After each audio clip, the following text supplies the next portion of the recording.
your roof. It's the most important protection against nature for your home or your business. That's why I trust the experts at Exterior Home Solutions. I'm Rob Lewis. He's Grant Ramey. We're here with the Exterior Home Solutions Fast Break on Volquest.com.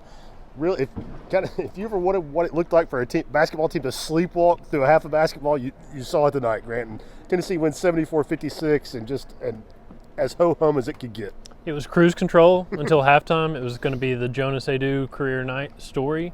21 in the first half. Yep. I think as many as Georgia Southern scored. He finished with 29 and 11. Career high points, most points in the first half by a Tennessee player in 10 years, Tennessee said after the game.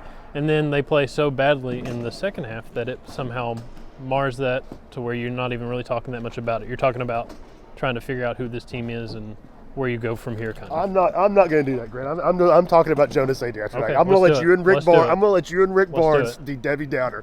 Which, by the way, Rick Barnes more down on this team tonight than after any of the 3 losses in November. Not even close. Not even close. Because he's still talking about consistency 10 games in, and he's talking about it with Santi. He's talking about it with Josiah. He's talking about it with the oldest guys here who've played the most games here. I mean, Joe didn't play the final 15 minutes. After he got blown by on the baseline. Santi didn't score until 6 minutes left after playing so well against Illinois. So I don't blame him because he's having to harp on consistency this much through the first 10 games with what is a veteran team. And then even Tennessee's basketball Jesus, Dalton Connect has an off night. 7 points to a 7. And, I will give him credit, though, because when he didn't have a lot of guys who are, getting the accolades that he's getting, seeing their names pop up and they're struggling.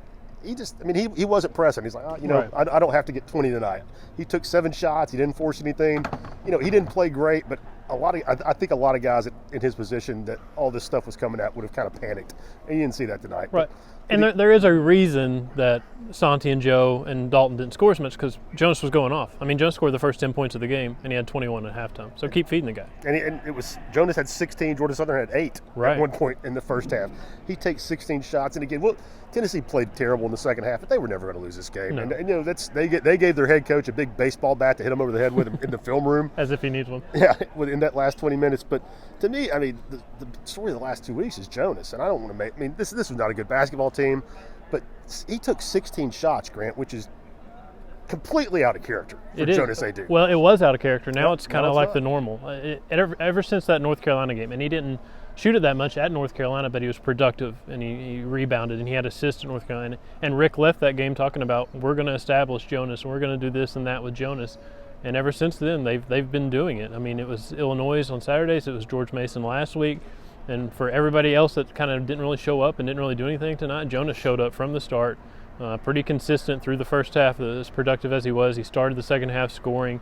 What you've seen from him and what he can do rim protection-wise. The Georgia Southern coach was talking about he can be one of the best rim protectors in the country. And he's a guy that came from Alabama that faced Jonas the last couple of years and has seen his growth. So his development, it's been fun to watch, but it still feels like he's just kind of scratching the surface. I completely agree, and I don't want to make too much out of the 29 points against this team, but I do want to make a lot out of the 4-game stretch. Right. 4 games in a row he's been in double digits when he hadn't even done it twice in a row. No. Before this stretch, and I just think it's a wildly positive development for this team, and again, not because he had 29 and 11 tonight, just he's a different guy, and I don't, I think it's hard to overstate how big of a deal it could be for this team. And it's a big deal because we haven't really seen Tobey do anything. Mm-hmm. Tobey Awaka, he's been the kind of rebounder you would kind of expect Tobey to be, but scoring-wise, he hasn't really done anything. He's the same guy as last year. He's the same guy, but he's a better foul shooter. But he's got to play a bigger role as that same guy. So that makes it even more important that Jonas is playing the way he is, as productive as he is, if they can avoid foul trouble. Yeah, Tobey's not your 3rd or 4th guy in the post anymore. No. Who it's if he has a good night, that's great. Right. No, you need him now, and Jonas, being off the chain takes some heat off that, but we know. Jonas is going to come back to down to earth a little bit, and also teams are going to see this tape, and he's not. SEC teams aren't going to let him have free reign in there. But anyway, don't want to make too much of it. Just a bad second half again, but I get it. It's hard to get up. Their head coach isn't going to excuse them, but I mean, this was a pretty low intensity environment Right. tonight, and I'm not surprised they kind of lost their stinger in the second half. But that's going to be the head coach's biggest takeaway, and it's not even close. Plenty of ammo, plenty of talking points, and now you turn your attention to North Carolina State and San Antonio Saturday night, where it's going to be Jonas Adu and Tobeawaka against DJ Burns. So that's going to be a fun storyline over the next couple days to talk about, right? It's going to be a big storyline this weekend. But anyway, he's Grant Ramey. I'm Rob Lewis. This has been the Exterior Home Solutions Fast Break on Volquest.com.